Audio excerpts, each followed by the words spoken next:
وضو کرتے وقت دل میں یہ نیت کریں کہ اللہ کے حضور نماز میں حاضر ہونے کے لیے وضو کرنے لگا ہوں، اور پھر جب نماز پڑھنے لگیں تو دل میں یہ قصد اور نیت کریں کہ صرف اپنے اللہ ہی کی خوشنودی کے لیے اس کا حکم بجا لاتا ہوں۔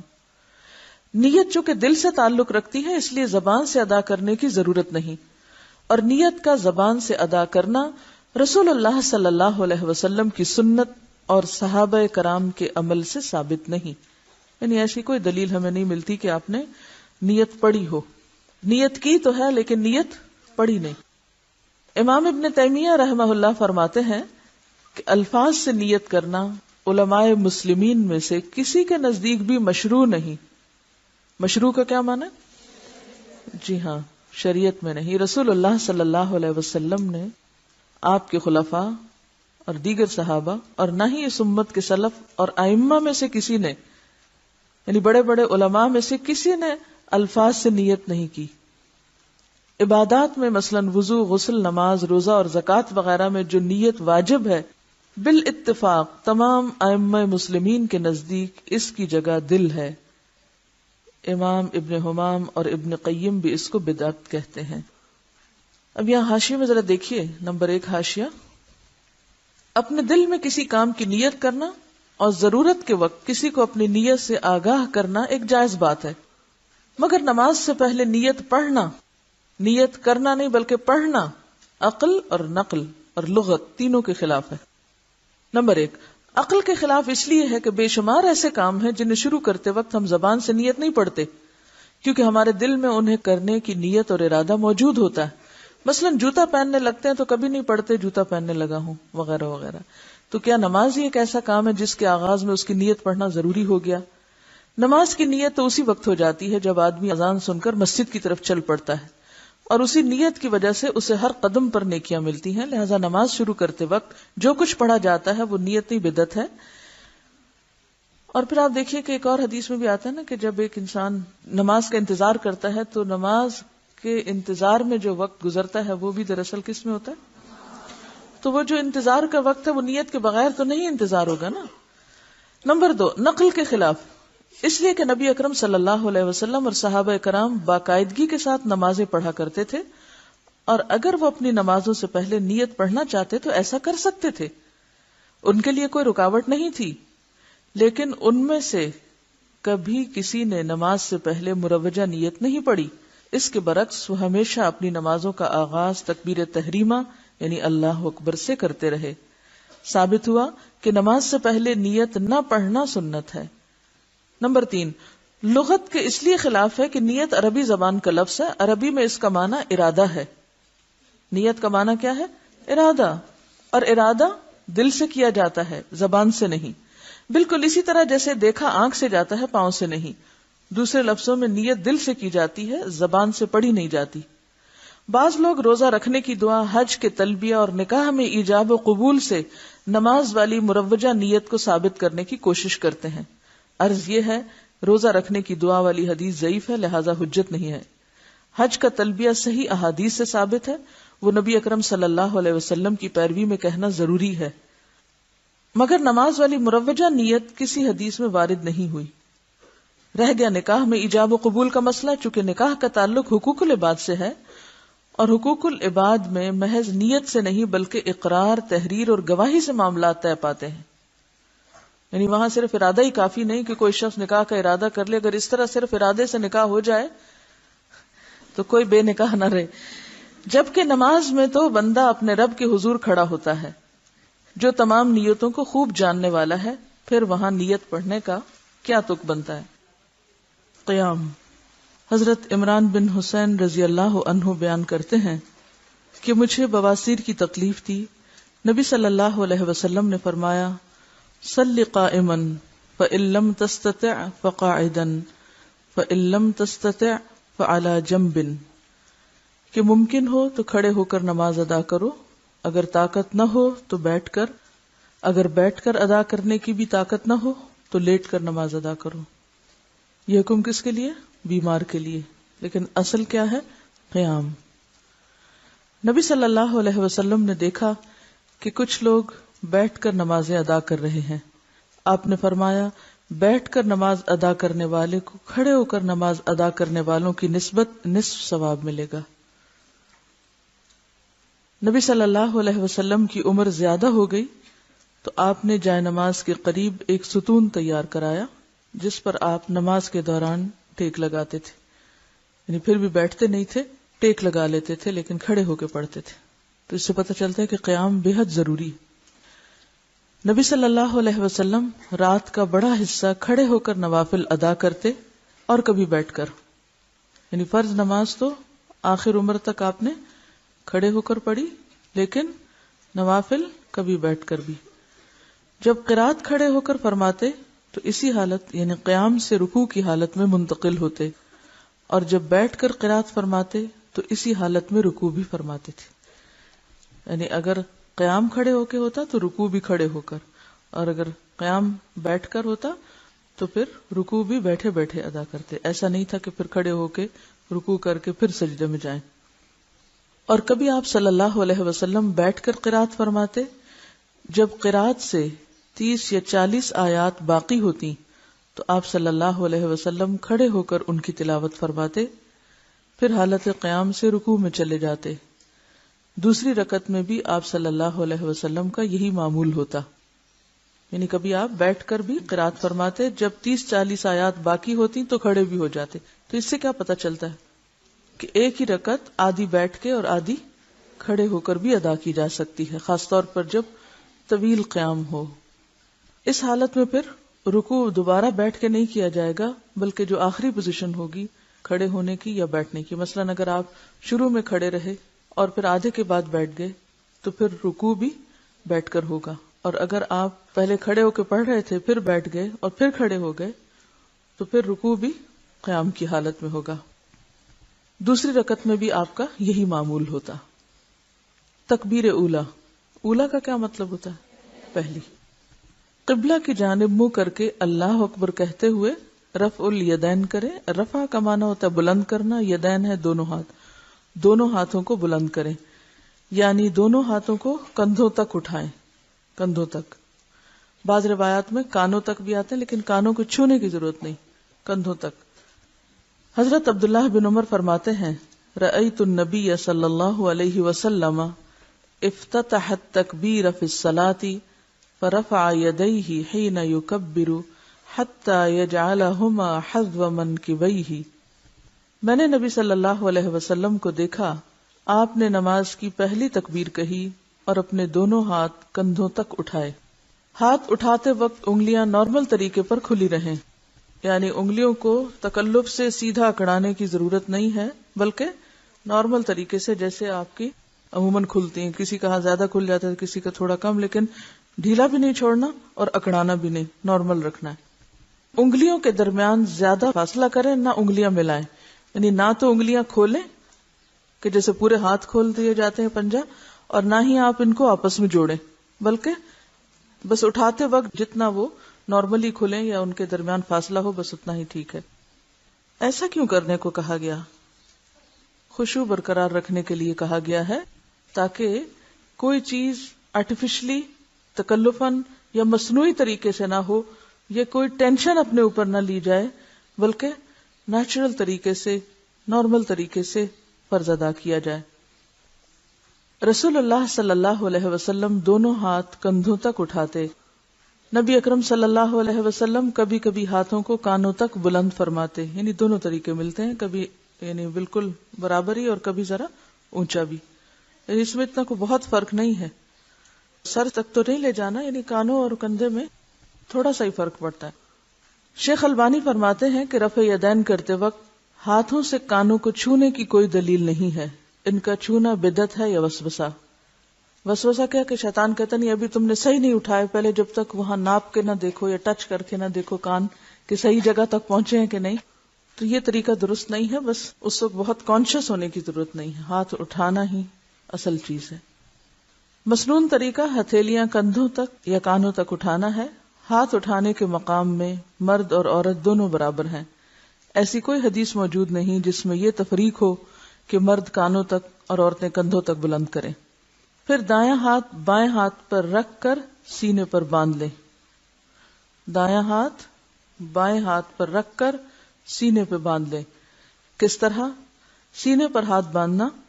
حضرت وائل بن حجر رضی اللہ عنہ کہتے ہیں کہ میں نے رسول اللہ صلی اللہ علیہ وسلم کے ساتھ نماز پڑھی تو آپ نے اپنے ہاتھ یعنی دایاں ہاتھ بائیں ہاتھ پر رکھ کر سینے پہ باندھے۔ حضرت حلف رضی اللہ عنہ فرماتے ہیں کہ میں نے رسول اللہ صلی اللہ علیہ وسلم کو سینے پر ہاتھ رکھے ہوئے دیکھا۔ حضرت وائل بن حجر رضی اللہ عنہ رسول اللہ صلی اللہ علیہ وسلم کی نماز کا طریقہ بیان کرتے ہوئے فرماتے ہیں کہ آپ نے دائیں ہاتھ کو بائیں ہاتھ کی ہتھیلی کی پشت، اس کے جوڑ اور کلائی پر رکھا۔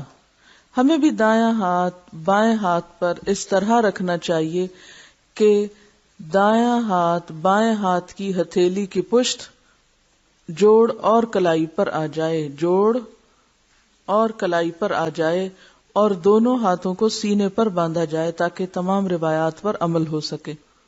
حضرت سہل بن سعد سے روایت ہے کہ لوگوں کو رسول اللہ صلی اللہ علیہ وسلم کی طرف سے یہ حکم دیا جاتا تھا کہ نماز میں دایاں ہاتھ بائیں کلائی پر رکھیں، دایاں ہاتھ بائیں کلائی پر رکھیں۔ رہی حضرت علی رضی اللہ عنہ کی روایت کہ سنت یہ ہے کہ ہتھیلی کو ہتھیلی پر زیر ناف رکھا جائے، تو اسے امام بہقی اور حافظ ابن حجر نے ضعیف قرار دیا ہے، اور امام نووی فرماتے ہیں کہ اس کے ذوف پر سب کا اتفاق ہے۔ تو اب آپ دیکھیے کہ ہاتھ کیسے آپ رکھیں گے، ہتھیلی پر، ٹھیک ہے، تو انگوٹھا اور چھوٹی انگلی کہاں آ جائیں گے؟ کلائی پر، اور باقی ہاتھ کا حصہ جوڑ پر، ٹھیک ہے۔ اب کر کے دیکھیے کہ سینہ بھی نہ تو ہاتھوں کو اوپر چڑھانے کی ضرورت ہے، کئی لوگوں کو میں نے دیکھا کہ وہ ہاتھوں کو اوپر رکھے ہوئے ہوتے ہیں، یہ نہیں رکھنے کا طریقہ، ٹھیک ہے۔ کئی لوگ اپنے کندھے بھی ساتھ سکیڑ لیتے ہیں اور وہ سمجھتے کہ شاید بہت ہی اونچا چڑھا کے اوپر رکھنا مراد ہے۔ اس میں آپ دیکھیے کہ نارمل اور نیچرل طریقے سے کھڑے ہوں۔ عورتوں اور مردوں کی نماز میں کوئی فرق نہیں۔ رسول اللہ صلی اللہ علیہ وسلم نے فرمایا، نماز اسی طرح پڑھو جس طرح تم مجھے نماز پڑھتے ہوئے دیکھتے ہو، یعنی ہو بہو میرے طریقے کے مطابق سب عورتیں اور سب مرد نماز پڑھیں۔ سلو جمع کا صیغہ ہے، جیسے یا ایھا الذین آمنوا ہوتا ہے جس میں سب شامل ہوتے ہیں۔ پھر اپنی طرف سے یہ حکم لگانا کہ عورتیں سینے پہ ہاتھ باندھیں، مرد زیر ناف، عورتیں سجدہ کرتے وقت زمین پر کوئی اور شکل اختیار کریں، مرد کوئی اور، یہ دین میں مداخلت ہے۔ یاد رکھیں کہ تکبیر تحریمہ سے شروع کر کے السلام علیکم ورحمۃ اللہ کہنے تک عورتوں اور مردوں کے لیے ایک ہی شکل اور ایک ہی ہیئت ہے نماز کی۔ سب کا قیام، رکوع، قومہ، سجدہ، جلسہ استراحت، قعدہ اور ہر مقام پر پڑھنے کی دعائیں یکساں ہیں۔ رسول اللہ صلی اللہ علیہ وسلم نے مرد اور عورت کی نماز کے طریقے میں کوئی فرق نہیں بتایا۔ اگر کچھ روایات ہیں بھی تو وہ ضعیف ہیں، یا زیادہ تر آپ کو ائمہ کے اقوال ملیں گے۔ سینے پر ہاتھ باندھ کر یہ دعا پڑھیں۔ حضرت ابو ہریرہ رضی اللہ عنہ روایت کرتے ہیں کہ رسول اللہ صلی اللہ علیہ وسلم تکبیر اولیٰ اور قرات کے درمیان کچھ دیر چپ رہتے، اللہ اکبر اور سورۃ فاتحہ کے درمیان کچھ دیر چپ رہتے۔ بس میں نے کہا، میرے ماں باپ آپ پر قربان، اے اللہ کے رسول صلی اللہ علیہ وسلم، آپ تکبیر اور قرات کے درمیان خاموش رہ کر کیا پڑھتے ہیں؟ آپ نے فرمایا، میں یہ پڑھتا ہوں، اللہم باعد بینی و بین خطایایا کما بعدت بین المشرق والمغرب، اللہم نقنی من الخطایا کما ینقی الثوب الابیض من الدنس، اللہم اغسل خطایایا بالماء والثلج والبرد۔ یا اللہ میرے اور میرے گناہوں کے درمیان دوری ڈال دے جیسے تو نے مشرق اور مغرب کے درمیان دوری رکھی ہے۔ اے اللہ مجھے گناہوں سے اس طرح پاک کر جیسا کہ سفید کپڑا میل سے پاک کیا جاتا ہے۔ اے اللہ میرے گناہ اپنی بخشش کے پانی، برف اور اولوں سے دھو ڈال۔ اصل میں پانی کے بعد برف اور اولوں کا ذکر جو ہے یہ طہارت میں مبالغہ بھی ہے۔ اگر آپ نے کہیں برف گری ہوئی دیکھی ہو تو آپ کو اندازہ ہوگا کہ اس کے بعد فضا جس طرح صاف ہوتی ہے اور پورا ایٹماسفیئر جس طرح کلیئر ہوتا ہے، وہ صرف بارش سے بھی نہیں ہوتا۔ یعنی جتنی پولوشن برف باری کے بعد ختم ہوتی ہے اور جس طرح ہر طرف سفید چادر تن جاتی ہے، اور رات کے وقت بھی ایسی گلیئر اٹھتی ہے اس سفید برف سے کہ یوں لگتا ہے کہ دن چڑھا ہوا ہے یا کہیں نہ کہیں تیز چاند چمک رہا ہے۔ اور یہ اسی پچھلے مجھے رمضان کے بعد جب میں باہر تھی تو اتنی شدید برفباری دیکھنے کا اتفاق ہوا. جب میں آدھی رات کے وقت اٹھی تو واش روم میں گئی تو میں نے دیکھا کہ باہر کچھ جیسے روشنیاں ہیں اور وہ کیا تھی کہ برف کی گلیئر تھی. یعنی اتنی سفیدی نظر آتی ہے ایون رات کے وقت بھی کہ اس سے زیادہ پاکیزگی اور صفائی کا کوئی کانسیپٹ نہیں ہو سکتا. تو اس وقت مجھے یہ دعا سمجھ میں آئی کہ یہ کیوں کہا گیا کہ اللہ میرے گناہ پانی، برف اور اولوں سے دھو ڈال. تو یہ انتہا درجے کی صفائی کی طرف اشارہ ہے کہ جس میں ہوا بھی صاف ہو، جس میں فضا بھی، اور جس میں زمین بھی، اور ہر چیز ایک طرح سے سفید چادر سے ڈھک جائے. مثلا آپ دیکھتے ہیں آپ کارپیٹ پہ بیٹھتے ہیں تو اس پہ چادریں ڈالتے ہیں سفید. تو سفید چادر کس لیے ڈالتے ہیں؟ کیونکہ وہ صفائی میں ایک مزید صفائی کا اضافہ ہے. اور کلر سفید ہی کیوں؟ حالانکہ کوئی اور رنگ ہوتا تاکہ میل نظر نہ آتی، کیونکہ عام طور پہ لوگ کہتے ہیں نا میل خورا ہو، گندگی ہو مگر ہمیں نظر نہ آئے. اسی طرح آپ کو کیوں کہا جاتا ہے کہ سفید کپڑے پہنے؟ تاکہ وہ صفائی کا ایک احساس بھی ہو. بعض اوقات صرف صفائی کا ہونا کافی نہیں بلکہ صفائی کا احساس ہونا جو ہے وہ بھی ضروری ہوتا ہے. تو جب آپ اس طرح کی دعائیں مانگتے ہیں نماز میں تو اس سے نماز جو ہے ہی گناہوں کو دھونے کا ذریعہ، تو اس احساس میں مزید اضافے کا سبب ہوتی. اور یہ دعا صحیح بخاری میں آئی ہے. یا یہ دعا پڑھیں. رسول اللہ صلی اللہ علیہ وسلم کے پیچھے ایک شخص نے کہا اللہ اکبر کبیرہ والحمد للہ کثیرہ وسبحان اللہ بکرۃ واصیلا. اللہ سب سے بڑا ہے، بہت بڑا، ساری تعریف اسی کی ہے، وہ ہر عیب سے پاک ہے، صبح اور شام ہم اسی کی پاکی بیان کرتے ہیں. یہ سن کر رسول اللہ صلی اللہ علیہ وسلم نے فرمایا کہ اس شخص کے لیے آسمان کے دروازے کھول دیے گئے ہیں. یعنی ایک شخص نے یہ دعا پڑھی تو آپ نے کیا فرمایا کہ اس کے لیے آسمان کے دروازے کھول دیے گئے ہیں. حضرت ابن عمر نے فرمایا جب سے میں نے رسول اللہ صلی اللہ علیہ وسلم سے یہ بات سنی ہے میں نے ان کلمات کو کبھی چھوڑا نہیں. اور ہم میں سے کسی نے کبھی یہ کلمات کیوں؟ پتہ ہی نہیں. جہالت نعمت ہے، نعمت ہے نا. کتنی بڑی خیر سے ہم بعض اوقات محروم رہتے ہیں لا علمی کی وجہ سے. یہ صحیح مسلم کی روایت ہے. ہم سمجھتے ہیں ہم بہت کچھ پڑھ چکے ہیں، بہت کچھ جان چکے ہیں. اس کلمے کو ادا کرنے میں کتنی دیر لگتی؟ کچھ بھی ٹائم نہیں لگتا. بعض اوقات آپ جلدی میں بھی ہوتے ہیں اور پہلی دعا یا جو آگے آ رہی وہ نہیں بھی پڑھیں تو یہ آپ دیکھیں مختصر ترین بھی ہے اور فائدے میں مؤثر ترین ہے. یا یہ دعا پڑھیں سبحانک اللہم و بحمدک و تبارک اسمک و تعالی جدک و لا الہ غیرک. اے اللہ تو پاک ہے، ہم تیری تعریف کے ساتھ تیری پاکی بیان کرتے ہیں، تیرا نام بڑا ہی بابرکت ہے، تیری بزرگی بلند ہے، تیرے سوا کوئی معبود نہیں. یہ ترمذی کی روایت ہے. پھر یہ پڑھیں اعوذ باللہ السمیع العلیم من الشیطان الرجیم من ہمزہ ونفخہ ونفثہ.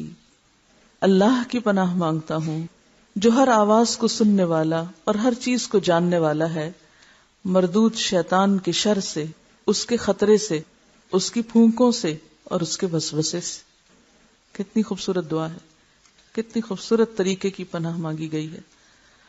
اعوذ باللہ السمیع العلیم من الشیطان الرجیم من ہمزہ ونفخہ ونفثہ. بسم اللہ الرحمن الرحیم. الحمد للہ رب العالمین الرحمن الرحیم مالک یوم الدین ایاک نعبد و ایاک نستعین اہدنا الصراط المستقیم صراط الذین انعمت علیہم غیر المغضوب علیہم ولا الضالین آمین. اللہ کے نام سے شروع کرتا ہوں جو نہایت رحم فرمانے والا بے حد مہربان ہے. ساری تعریف اللہ کے لیے ہے جو تمام مخلوقات کا رب ہے، بے حد رحم کرنے والا، بے حد مہربان ہے، بدلے کے دن کا مالک ہے. اے اللہ ہم تیری ہی عبادت کرتے ہیں اور تجھی سے مدد مانگتے ہیں. ہمیں سیدھے راستے پر چلا، ان لوگوں کے راستے پر جن پر تو نے انعام کیا، جن پر غضب نہیں کیا گیا، جو گمراہ نہیں ہوئے. حضرت انس رضی اللہ عنہ فرماتے ہیں کہ رسول اللہ صلی اللہ علیہ وسلم حضرت ابو بکر اور عمر رضی اللہ عنہ قرات الحمد للہ رب العالمین سے شروع کرتے. یعنی اعوذ باللہ اور بسم اللہ نہیں پڑھتے تھے بلکہ ڈائریکٹ سورۃ الفاتحہ سے شروع کرتے.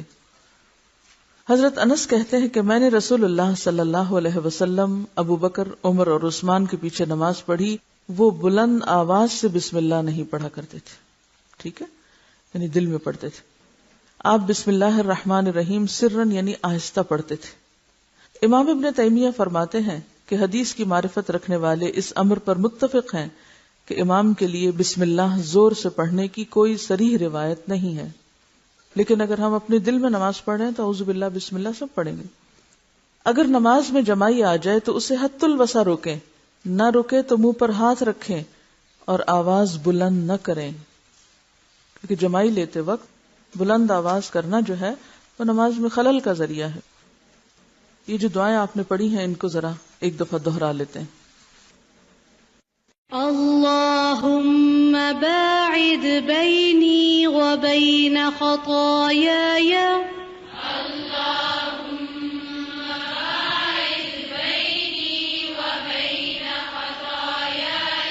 كما باعدت بين المشرق والمغرب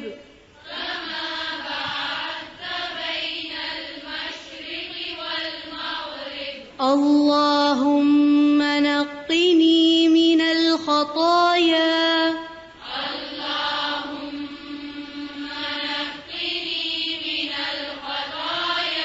كما ينقى الثوب الأبيض من الدنس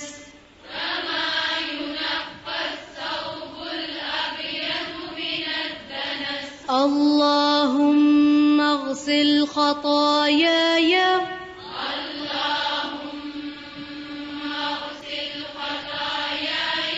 بالماء والثلج والبرد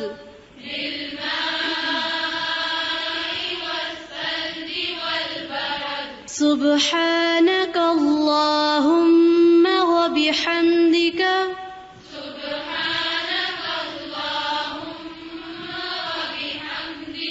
وتبارك اسمك وتعالى جدك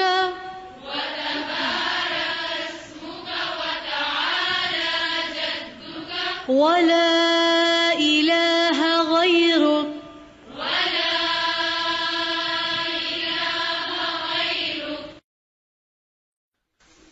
کچھ سوالوں کے جواب ہیں. پہلا سوال ہے، آپ نے جس طرح محسن کی نماز بتائی اس طرح دل چاہتا ہے پڑھنے کا، مگر اگر بچے چھوٹے ہوں تو رونے لگتے ہیں، پھر نہ چاہتے ہوئے بھی دھیان اسی طرف لگ جاتا ہے، ایسی صورت میں کیا کریں؟ ایسی صورت میں آپ کا اولین فریضہ ہے کہ بچوں کا خیال رکھیں. آپ دیکھیں کہ ایک ہوتی ہے کون سی سچویشن، وہ کن کے لیے ہے؟ جن کے بچے چھوٹے نہیں. تو یہاں میرا خیال ہے اکثریت انہیں کے بیٹھی ہوئی ہے جن کے پاس چھوٹے بچے نہیں. ہاں یہ الگ بات ہے کہ انہوں نے اپنے لیے اور کئی کھیل کھلونے رکھے ہوئے ہیں جن میں مشغولیت کی وجہ سے وہ نماز کی طرف پوری توجہ نہ کرے. اور اب دیکھیے کہ بچوں کا چھوٹا ہونا اور عورت کا ان ساری کیفیات سے گزرنا یہ بالکل ایک نیچرل سی چیز ہے، اور اللہ تعالیٰ کو سب معلوم ہے کہ کون کس حالت میں ہے، کس کیفیت میں ہے.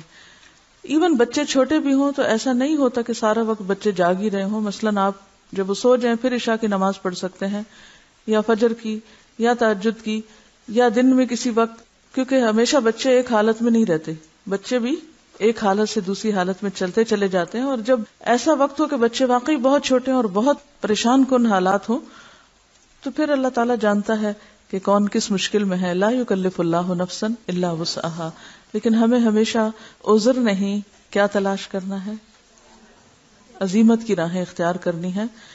ساری مشکلات کے باوجود اپنے لیے بہتری اور ترقی اور آگے بڑھنے کے راستے ہی دیکھتے چلے جانا ہے. ٹھیک ہے. اگلا سوال ہے، میں گورنمنٹ اسکول میں جاب کرتی ہوں، چھٹی 1:30 بجے ہوتی ہے جبکہ قریبی مسجد میں اذان 1:45 بجے ہو جاتی ہے. کیا میں اسکول میں اذان کے فوراً بعد نماز پڑھ سکتی ہوں؟